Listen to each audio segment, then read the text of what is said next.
Sir जैसे कि आप मेरे मैनेजर हैं, मैं आपसे आप मेरे साथ काम करते हैं, तो सर मैं आपके बारे में जानना चाहती हूँ और अपने स्टूडेंट्स को भी बताना चाहती हूँ कि मतलब आप यहाँ इस डिपार्टमेंट में क्या काम करते हैं, आप किस पोस्ट में हैं और क्या क्या रोल है आपका, क्या क्या काम करते हैं आप? मैडम, मैं यहाँ पर प्रबंधक लेखा के पद पर कार्यरत हूँ और मुझे जो अभी वर्क अलॉट किया गया है वो परचेज और सेल, दो वर्क अलॉट किए गए हैं। तो परचेज में क्या होता है मैम कि हम किसानों से और इसके अलावा जो एजेंसी किसानों से परचेज करते हैं, हम भी किसानों से सीधे परचेज करते हैं, हमारे सेंटर खुले होते हैं। और जो स्टेट गवर्नमेंट की एजेंसीज होती हैं वो भी किसानों से डायरेक्ट परचेज करती हैं। उसके बाद जो एजेंसी किसानों से परचेज करती हैं वो हमको सेल करती हैं। तो हम लोग परचेज के तहत ही हम उनको भुगतान करते हैं। सर आप मैनेजर के पद पर कितने वक्त से कार्यरत हैं? मैडम, प्रबंधक के पद पर 15 अप्रैल 2021 से कार्यरत है। और सर एफसीआई में आपने कब ज्वाइन किया था? मैंने एफसीआई में 22 दिसंबर 2008 को ज्वाइन किया। तो सर 2008 से 2021 तक की जर्नी आपकी एज अ असिस्टेंट रही है और हमारे न्यू मतलब जो स्टूडेंट्स हैं वो न्यू रिक्रूटमेंट के लिए फिल करने जाएंगे, अब न्यू रिक्रूटमेंट जो निकलेगी, तो ये सफ़र आपका कैसा रहा, कैसे आपका प्रमोशन हुआ, इसके बारे में कुछ बताइए। मेरा अभी तक का सफ़र बहुत शानदार रहा। मेरी पहली जो पोस्टिंग हुई थी वो पंचकुला में हुई। उसके बाद 5 साल मैं कुरुक्षेत्र में रहा। उसके बाद यूपी में आया, यूपी में 2 जगह पोस्ट। तो सर आप जब 2008 में आपने ज्वाइन किया था तब आप एज अ AG3 ज्वाइन किया था आपने, तो सर फिर कितने साल बाद आपका AG2 और AG1 में प्रमोशन हुआ? मेरा 1 नवंबर 2013 को मैं AG2 बना, फिर 17 जुलाई 2017 में AG1 बना और 15 अप्रैल 2021 को। तो सर कुछ लोग जैसे कि कुछ बच्चों के क्वेश्चन होते हैं कि एफसीआई में बहुत धीरे धीरे प्रमोशन होता है, तो क्या ये अकाउंट्स कैडर के लिए भी लागू है कि अकाउंट्स कैडर में हो जाते हैं जल्दी जल्दी प्रमोशन? वो मैडम उस समय की क्या सिचुएशन होती है उसके हिसाब से होता है।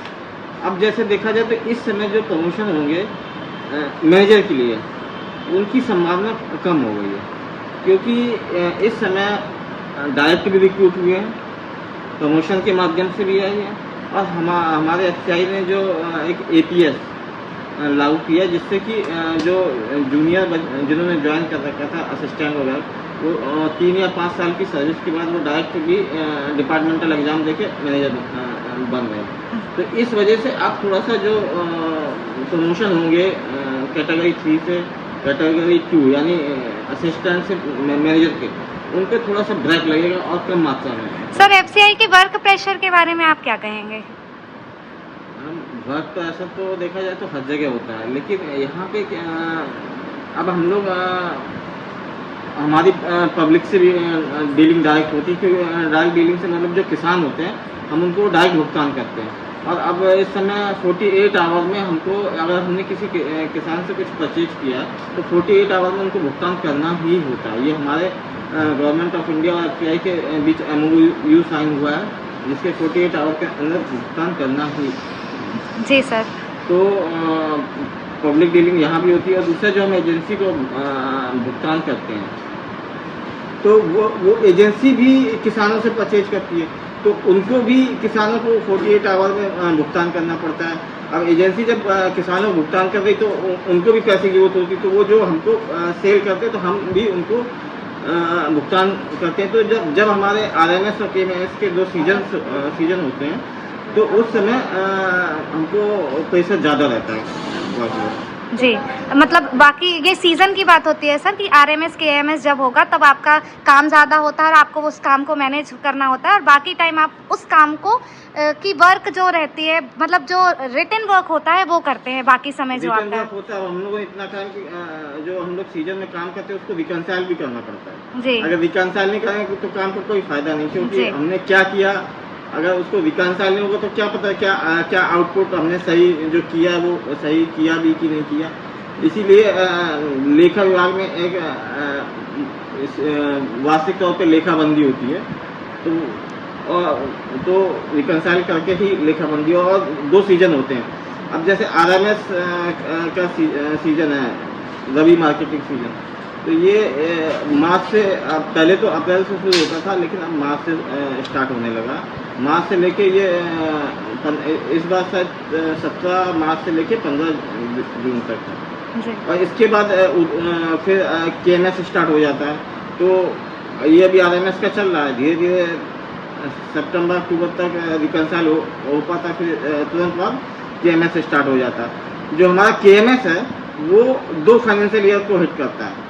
एक तो जैसे सपोज दैट ये KMS 25-26 आएगा, तो ये फाइनेंशियल ईयर 25-26 में भी जाएगा, और आपके फाइनेंशियल ईयर 26-27 में भी जाएगा। जी जी सर, 5 शब्दों में आप FCI को कैसे डिफाइन करेंगे? मतलब इतनी बड़ी जर्नी हो गई है आपके FCI में, तो 5 शब्दों में आप FCI को कैसे बताएंगे, कैसे डिफाइन करेंगे सर?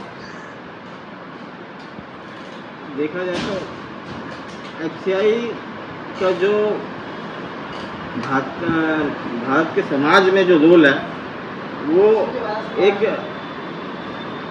देखा जाए तो एक सामाजिक उत्थान के लिए हम किसानों को से MSP पे पैडी और वीट परचेज करते हैं। दूसरा देखा जाए तो उनको हम PDS के तहत फ्री में अनाज जो प्रोवाइड कराते हैं, जो आजकल मोदी जी ने फ्री वाला अनाज है ना, वो हम ही लोग प्रोवाइड करा रहे हैं। जी सर, जी thank you so much sir, आपसे बात करके बहुत अच्छा लगा। Thank you so much.